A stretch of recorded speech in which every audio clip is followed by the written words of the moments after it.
Okay. And then we go to next one. Okay, we go to the next one, section 5. Okay, section 5. Section 5 basically, comparatively, compared to the ISO version 1, is almost similar to the requirement under section clause 6. Okay, clause 6. But under the guidelines here, under section 5, about the energy management system planning, means that assess performance and establish the targets. So these are some guideline here. So have to conduct assessment. Okay, assessment basically, my understanding, okay, there are two type of assessment here. Okay, one, the ENMS assessment, ENMS assessment basically to check the current management practices. Okay, I would say similar to the gap analysis. Okay, on the current energy management practices compared to the requirement in these guidelines.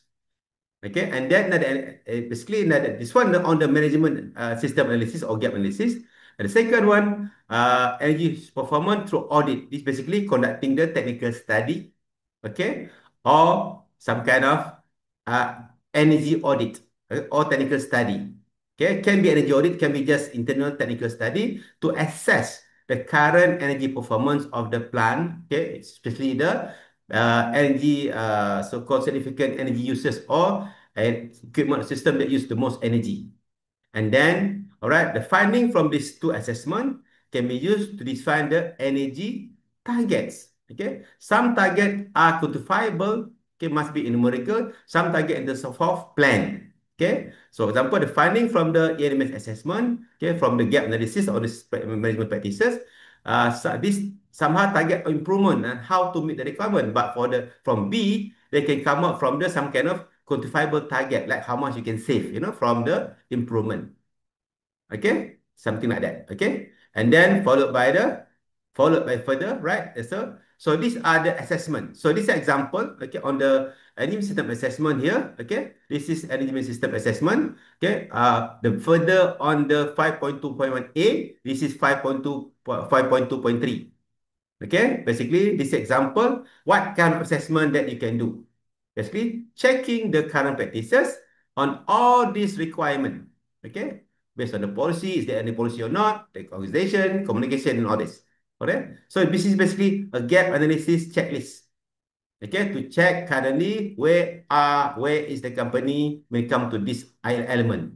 Okay, are they having all? Are they having partially, or they totally don't have it at all? So from the findings of this assessment, it'll be a good idea recommendation on how to put all the fix all the gap or fill up all the gaps. So and of course here look at action taken to fill up all the gap lah, right? So if you look here, this is example. This is the template given by Energy Commission. This is sample. Okay, normally for companies, okay, they have their own way. So for me, I don't see a problem. Okay, if you follow your own way, sometimes they use they call it, sometimes they have some kind of SWOT analysis, for the assessment and all that. So you can follow. I think this is example, all right? Okay, how to check, okay, every item based on the element here. Okay, give a ST, and you can make your gap analysis report, and all must be documented. Okay, and then performance review here. All right, all right, all right. This is all the element here. Again, review the system performance, how the system be implemented and all that. So this is where, okay, this is where, all right, you have to check. All right, and another one here, further for the here just now for the 4.2.1 uh, B. This is the further explanation of this. Okay, if you look here, right? Look here, 4.1.1b. Okay, here, right? So this is the details further on how to perform the audits here. Yeah. So this is namely this is basically the energy performance analysis and audits. Okay, this is where exactly they check all the data, basically. Okay, okay, check the data, all right, based on the what kind of energy sources being used, the boundary. Okay, physical boundary and all that, all right, and then also do data collection here, okay, and then at the end, okay, please continue with that, okay, and then establish the baseline. So this is the process, okay, this is the process. They call it in the standard ISO version 1, they call it energy review process. Okay, energy review process. Okay, clause 6.3 under ISO version 1. So look here, basically to understand your consumption trend, okay, and then from your data being collected, all right, and then come up with all the list of the equipment, establish, they call it significant energy use, okay, they must define their significant energy use, all right, okay, and then quantify their SU, classify their SU, which one the largest user, second and third largest user of energy in the whole facility, okay, covering all source of energy. Okay, if you look here, okay, and then come up with the confirming the energy variable. Okay, so this why this variable data is important, because this energy variable data or variable data, need to be confirmed, that can help, okay, can help company or the organization to establish one of their energy performance indicator. Okay, to check whether what kind of indicator they're supposed to use to measure the energy performance. Okay, this will help. It's not the only way, but this can help. Even later, using some statistical analysis, they can use this confirmation of the variable even to develop some kind of mathematical model for them to even to estimate the future consumption. That can be used as well. Okay, model can be developed also can be used as the energy baseline. That's why after this, right? Once you have done this, okay, item 5.24, okay, A, B. Okay, one of the output is you can establish your energy performance indicator. Okay, once you have confirmed your energy performance indicator, you may have several options of energy performance indicator or NPI. Okay, from there you can establish your energy baseline. Okay, if you look here, C, okay, to establish the baseline, okay, first A here, you must establish the energy efficiency indicator or energy performance indicator. Okay, it can be under SEC, consumption over production output. It can be, but not necessarily yes. Okay, not a must to have production. So that's why the output of the item B just now can lead you to develop the proper energy performance indicator. So for whoever lead this energy system development, they must know what are types of options, okay, for energy EEI or ENPI, okay, and which one is the most suitable to be used for your organizations or your plant or building, okay, and then from there they can establish your baseline without confirming your ENPI or EEI. You can establish your energy baseline. This is where followed by here regression analysis. So regression is basically is the statistical model. Okay, statistical model where, okay, where, all right, you can, that can help you to confirm your energy variables, and later can help you to establish your energy performance indicator, okay, options to establish your energy performance indicator, and even later to use it to estimate future consumption as a, even also as a baseline. Also, even you can use it to the result from there subsequently can be used to even measure and quantify your energy performance improvement. Okay, baseline. So bear in mind here, baseline should be revised, or if your indicator EI changes. Okay, so in this case, this is where you come up with this, they call it another term. It's not here, but when you establish your energy performance, energy baseline, it's important to understand the concept of the energy so-called static factor. Okay, so what are the difference between variables and static factor?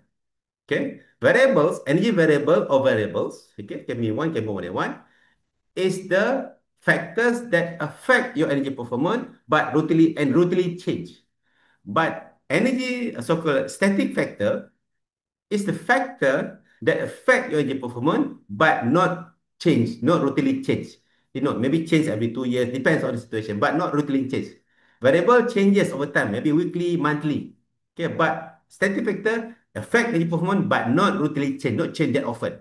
That's why for energy manager, they must understand carefully, okay, truly or accurate what does it mean by energy variable and also static factor. Because these two terms, energy variable and also static factor, is important when you somehow establish your energy performance indicator and also your energy baseline. Because these two factors will will decide, okay, whether you need to review your indicator and baseline or not. Because once you establish your indicator and also your baseline, okay, it doesn't stay there forever. That times they have to so-called, change it accordingly. So here, look here, you must review your baseline or revise your baseline, okay, if the indicator no longer relevant and also when static factor changes, okay, change, okay, in your plan. Okay, and then followed by benchmarking. Benchmarking another way of to be used later for your performance evaluation. Okay, all right, and then what else? Okay, what else followed by the benchmarking? Basically, as a part, another level of the comparing your performance. That's why you can refer to some kind of references based on the indicator of your industry, your equipment, or your system, okay, to compare against you yourself. Okay, the best might maybe you refer to standard or some best practices out there. You can compare with your external one, or even you can use the internal one, internal benchmarking between internally. Okay, so this is benchmarking as another step after the baseline and also an indicator. Okay, for the normally for the performance evaluation purpose. Okay, and then 5.3. Okay, the last on the 5.3 before I stop. Okay, for this video. Okay, from there, okay, 5.3 basically after you confirm your energy performance indicator or EEI, okay, energy efficiency index, okay, and also confirming your establish your energy baseline. Okay, you do some kind of benchmarking as well to compare where are you internally or externally. The next one under section 5 is you must determine the opportunity. Or in simple words, identify your energy saving measures. Okay, these energy saving measures can be identified from some kind of technical study. Okay, technical study look directly to the SEU. Okay, and then you can do from the walkthrough and audit. Okay, or you can conduct energy audit. Under the Act, at least you must conduct the energy audit once in every 5 years. 1 in 5 years.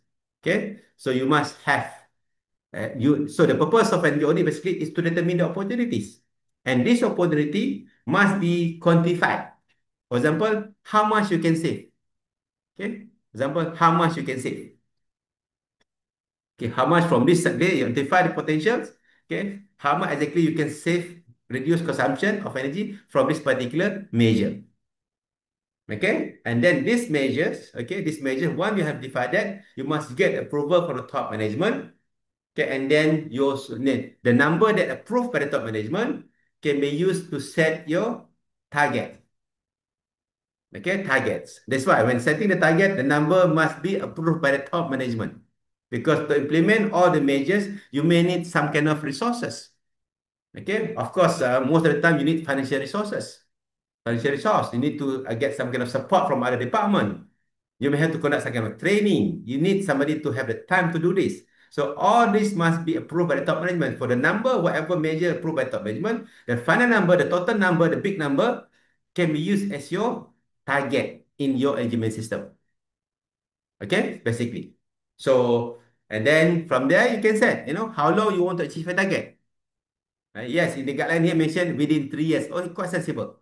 But I came across sometimes even 5 years, depending on how much resources, even money required to implement all the measures. Okay, so that's so far. Okay, that's my sharing. Okay, on the guidelines. Okay, on the engagement system, my video number 1, I have covered briefly. Okay, section 4 and section 5. Let's recap here. Section 4, basically, all right, Section 4 on the commitment, okay, from the top management, formation of the confirm commitment from the top management, formation of and the management understand their role and responsibilities, and then to assign your management representative, okay, who are in charge, who will chair the committee or the one that will lead the somehow the committee, okay, to perform the duty on behalf of the top management, and then form the committee.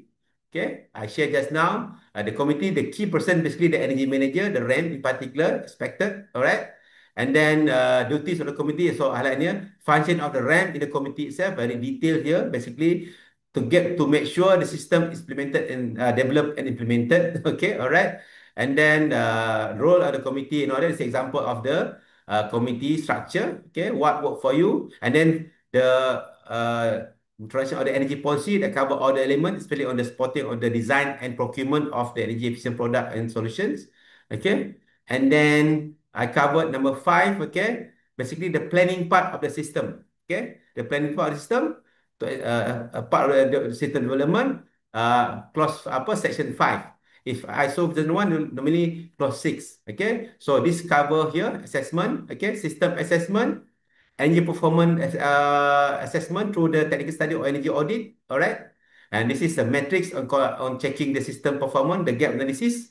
All right. And then do all the technical part, energy audit, and then establish the indicator. All right. And then establish the baseline. Okay. And then do some kind of benchmarking. Okay. And then finally, okay, determine opportunity, quantify the opportunity, and then establish your energy management system target they want to achieve and set the targeted period. Okay, after that, okay, section number six, basically, develop action plan. So I think this is the first video. Okay, just quickly, brief overview of the guidelines, just to share my opinion on this, how we should lead into this, okay, and how we can start to perform audit, especially for the registered energy manager. So I hope I can continue in the next video. Okay, if any comment, okay, any question, you can always give a comments in this video, okay, and I can try my best to answer, okay, to share my thoughts on this. Okay, so with that, until the next video, okay, video number two on the guidelines on the energy management system and energy management system, this according to the EECA 2024. Thank you.